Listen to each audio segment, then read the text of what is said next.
Hello everyone, it's Old Guardian here. In this video I'm going to take a look at the best decks to climb to Legend in July 2020, as well as generally what's going on in the meta, what's been happening over the past couple of weeks. And to start it off, this is a deck that seems to be somewhat capable of reaching Legend right now. It is Cube Priest by No Hands Gamer, and I have played a lot of off-meta decks, so I really haven't valued this very highly because I've just considered it almost a free win. It doesn't have nearly the removal capabilities of the regular Calagrant Priest, and while it has some Grave Rune Psyche split shenanigans, those just haven't felt too impressive to me. However, looking at the deck statistics shows that the deck has two really good matchups, which are Warrior and Druid. So Warrior is good matchup for all Priest decks, and Druid is good matchup for this one, but not for the regular Priest decks. And then there's the Demon Hunter matchup, and this one is much better against Demon Hunter than the regular Calagrant Priest, although still not so good that you would actually call it favored. So it's not quite a one-trick pony, it's more like a three-trick pony. Demon Hunter, Druid, Warrior. If that's the meta you're going to play against, this is a good deck. However, it loses lots of percentage points in its win rates compared to regular Calagrant Priest against Hunters, Rogues, Warlocks, everything else except those three classes.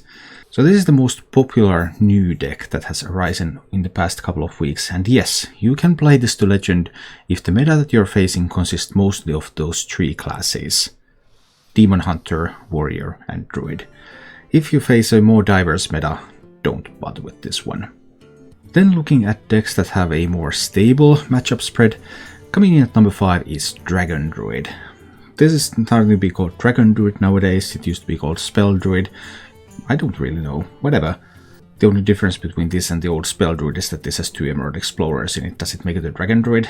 I'm not really sure, but that seems to be the nomenclature that is now adopted. Either way, the deck has not changed over the past couple of weeks. It's still the same deck that it used to be, and it's still a good deck. It can high roll just anyone out of the game. If you get your ramp, you get your card draw, you get your Glowfly Swarm or your Exotic Mount Seller, you can just, boom, win the game instantly. And even if the game goes a little bit longer, you get your Isar on the board, maybe you give it Taunt with Iron Bark, then you start getting some portals and boom, you win the game again. The best matchups of this deck are not that common in the meta right now. Numbers of Rogues, numbers of Hunters have been going down. So while the deck remains a fine choice and it's a deck that has a chance against any deck in the game, it isn't quite as good as it was a couple of weeks ago. Coming in at number 4 is Highlander Hunter, also still the same list as 2 weeks ago. Nothing has changed. Highlander Hunter, it's just good. It has threats, and then it has more threats, and then it has some more threats, and it can just keep going and pushing in that damage, which makes it excellent at punishing any sort of slow decks. Mages, priests, warlocks. You just push through any defenses they have. The main problem is that you're not that great at defending against Demon Hunter. The matchup is not hopeless, none of the top decks can afford to have a hopeless Demon Hunter matchup, but Demon Hunter is definitely favored against Highlander Hunter. Coming in at number 3 is Enrage Warrior. This is a slightly different list than the one that I presented last time. Compared to that Meaty's old list, Captain Greenskin has been got from this and an Execute has been added, so a little bit more power against mirrors, a little bit less sticking against those really heavy Calagrant Priest decks that don't seem to be very popular anymore.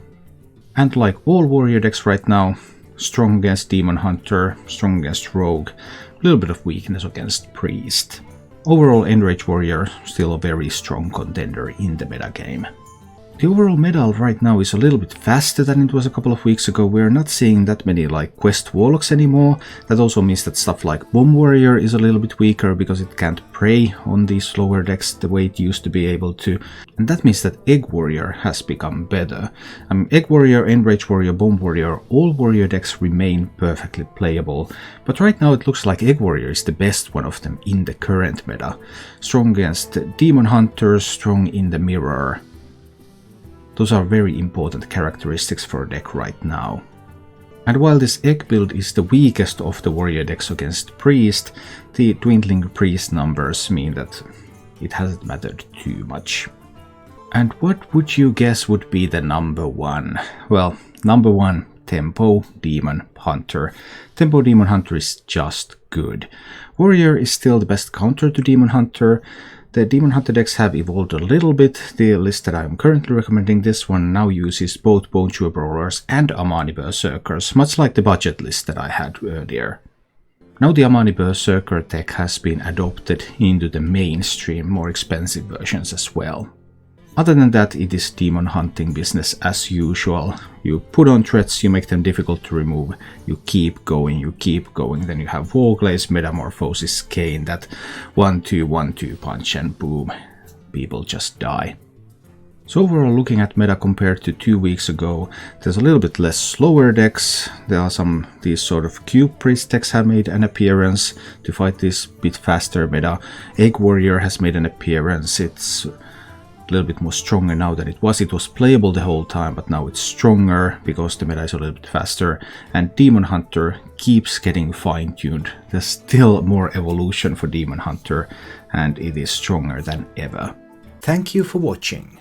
If you enjoyed the show, please click the like button and subscribe to my channel for more.